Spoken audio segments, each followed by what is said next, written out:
بسم اللہ الرحمن الرحیم ایاک نعبد و ایاک نستعین۔ میں واقعی آج بڑا خوش ہوں کیونکہ بڑی 3 مہینے محنت اور کوشش کے بعد یہ کانسیپٹ کلیئر ہوا، اور ڈاکٹر انیس جو چیئرمین ہیں، میں ان کا خاص طور پہ شکر گزار بھی ہوں اور ان کو خراج تحسین بھی پیش کرتا ہوں کہ انہوں نے ایک پورا روڈ میپ اب سامنے رکھا ہے کہ اب یہ جو رحمت اللہ عالمین اتھارٹی ہے، اس کے کون کون سے سٹیپس ہوں گے، immediate term, short term, medium term اور لانگ ٹرم۔ میں سب سے پہلے اپنی قوم کے سامنے جو بات رکھنا چاہتا ہوں کہ کیوں ضرورت پڑی اس کی۔ سب سے پہلے مجھے یہ احساس ہوا کہ جو ہمارے یوتھ ہے، ہمارے جو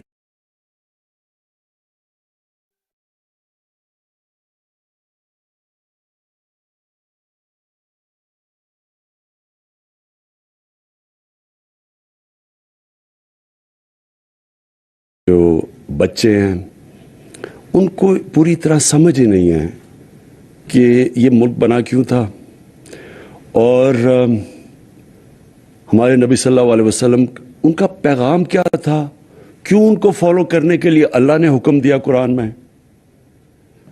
مجھے آہستہ یہ بھی نہیں لوگوں کو پتا کہ جب وہ نماز پڑھتے ہیں تو وہ اللہ سے مانگتے کیا ہیں، اور میں اکثریت کی بات کر رہا ہوں کہ ان کو یہی نہیں پتا جب وہ کہتے ہیں ایک ہی چیز نماز پہ مانگتے ہیں نا کہ اللہ ان کے راستے پہ لگا جن کو تو نے نعمتیں بخشی، ان کے نہیں جو غلط راستے پہ چلے گئے۔ تو جن کو اللہ نے نعمتیں بخشی سب سے زیادہ وہ تو ہمارے نبی صلی اللہ علیہ وسلم تھے، باقی بھی پیغمبر تھے۔ تو اصل میں تو ہم سارا وقت نماز پہ ایک ہی چیز مانگ رہے ہوتے ہیں کہ ان کے راستے پہ چلو۔ تو ان کا راستہ کیوں اتنا ضروری ہے؟ کیا ہمیں سمجھ ہے کہ اللہ کیوں ہمیں کہتا ہے ان کے راستے پہ چلو؟ کیونکہ دنیا کی تاریخ کا کبھی کسی انسان نے وہ اچیو نہیں کیا، کبھی اس کی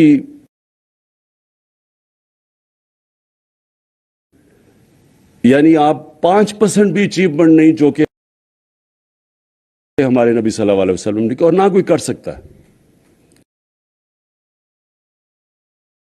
یہ جب 100 گریٹسٹ مین، ان کے اوپر ایک کتاب ہے، پتہ نہیں اس کا کیا نام ہے، ہارٹ یا کچھ ہے، وہ نمبر 1 پہ ان کو کیوں رکھتا ہے؟ وہ تو مسلمان نہیں ہے، لیکن وہ اچیومنٹس پہ رکھتا ہے کہ کسی انسان نے وہ چیزیں اچیو نہیں کی۔ تو اللہ ہمیں کیوں کہتا ہے کہ ان کے راستے پہ چلو؟ ہماری بہتری کے لیے۔ جب وہ کہتا ہے کہ وہ 2 راستے آپ کے سامنے، ایک اللہ کی وہ راستے جس پہ اللہ نے نعمتیں بخشی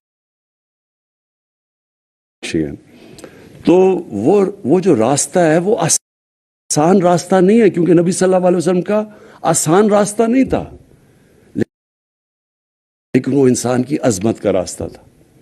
تو ہمیں مجھے احساس ہونا شروع ہوا بہت پہلے، پالیٹکس میں آنے سے بھی پہلے، کہ مجھے یہ احساس ہونا شروع ہوا کہ ہمیں کسی کو، میں نے جب کم از کم میں جب اسکول میں تھا تو میں نے جب پڑھا تو مجھے کبھی یہ چیزیں نہیں کسی نے بتائیں۔ مجھے میری دینیات اور اسلامیات کی کلاس کے اندر مجھے کبھی یہ نہیں بتایا گیا کہ کیوں میں نبی صلی اللہ علیہ وسلم کے راستے پہ چلوں۔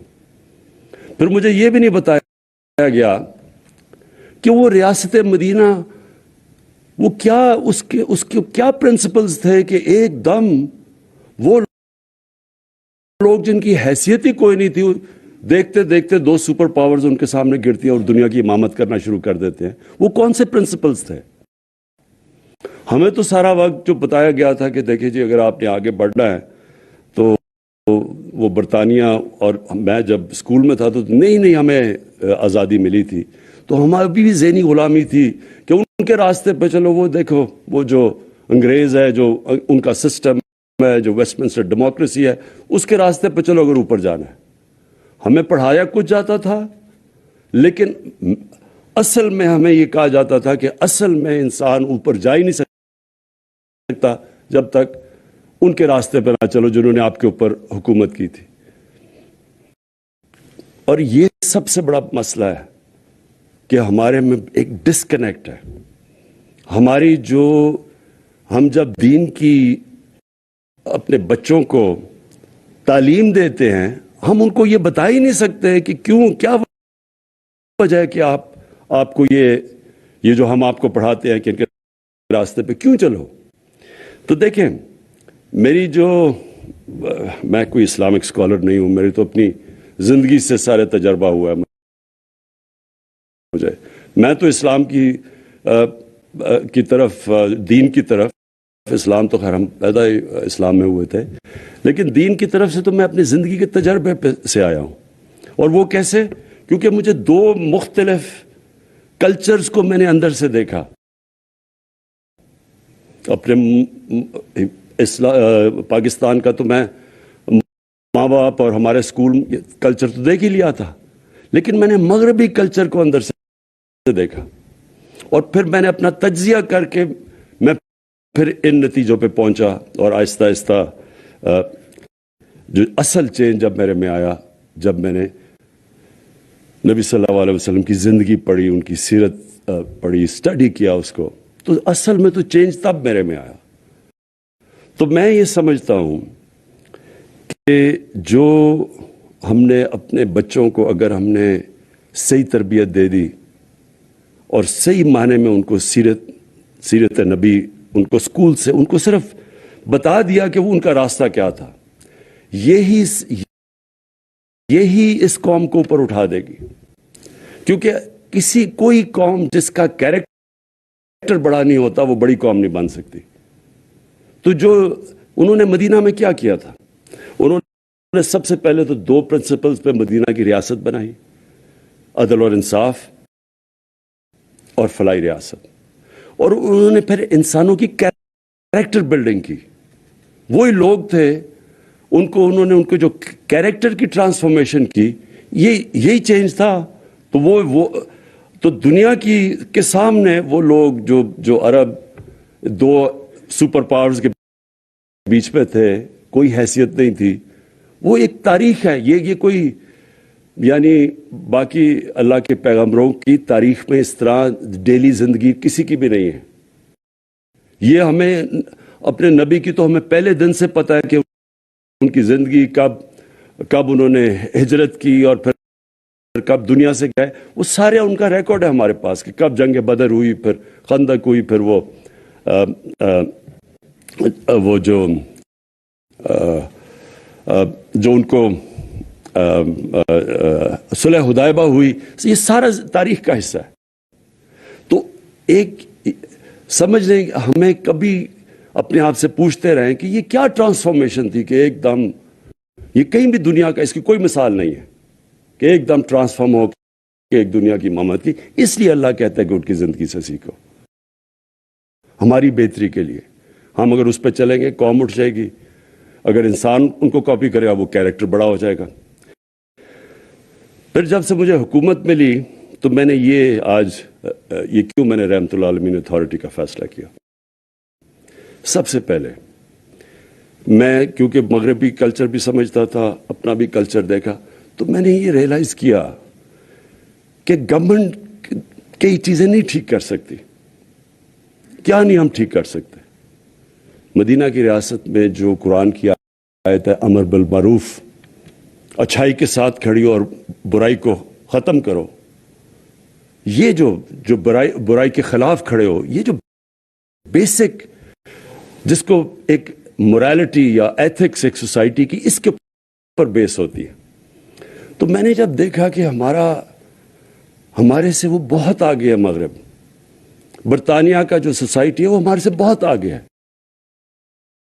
وہ واقعی برائی کو دباتی ہے اور اچھائی کے ساتھ کھڑی ہوتی ہے.